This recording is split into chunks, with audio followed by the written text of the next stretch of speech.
मित्रों नमस्कार। मित्रों, हमने संत कबीर का नाम सबने सुना है। वो कहकर कम करके व्यावहारिक रूप से अधिक शिक्षाएं दिया करते थे। एक बार एक व्यक्ति उनके पास गया और उसने उनसे कहा कि सुखी दाम्पत्य जीवन कैसे हो सकता है, उसका रहस्य क्या है। उन्होंने कमरे में प्रकाश था जहां वो बैठे हुए थे, पत्नी से कहा कि जरा दीपक जला के ले आना। पत्नी बिना कहे दीपक जलाकर ले आई और वहां दीपक रख गई। उस व्यक्ति को बड़ा आश्चर्य हुआ कि अभी इतना प्रकाश होने के बाद भी इन्होंने दीपक जलवाया। तत्पश्चात थोड़ी देर बाद भोजन का समय हुआ, उन्होंने भोजन बनवाया और वो उनकी पत्नी दोनों के लिए थाली में परोस कर भोजन ले आई।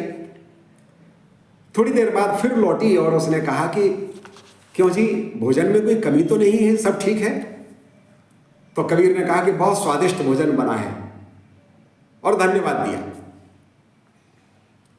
आगंतुक व्यक्ति ने सोचा मन में कि इसमें नमक बहुत कम है, उसके बाद भी कबीरदास जी ने अपनी पत्नी से कुछ नहीं कहा।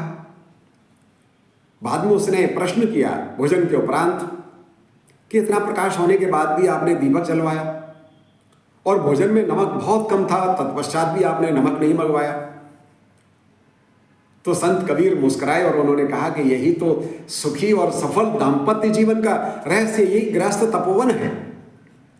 बिना किसी एक दूसरे से प्रतिवाद किए हम एक दूसरे के कार्यों का, भावनाओं का सम्मान करेंगे तो कभी कोई विग्रह नहीं होगा, कोई अशांति घर में नहीं आएगी। ये तो कभी कभी चलता रहता है, नमक आज कम है, कल बहुत अच्छा हो जाएगा, लेकिन हम जरा जरा सी बातों पर होटल में जाएंगे तो बिना कहे पैसे देंगे और खा आएंगे।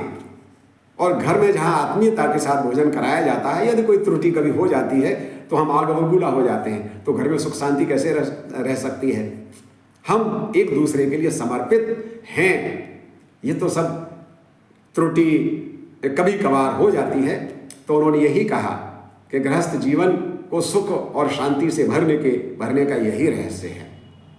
एक दूसरे का प्रतिवाद न करें, समर्पित रहें। बहुत बहुत धन्यवाद।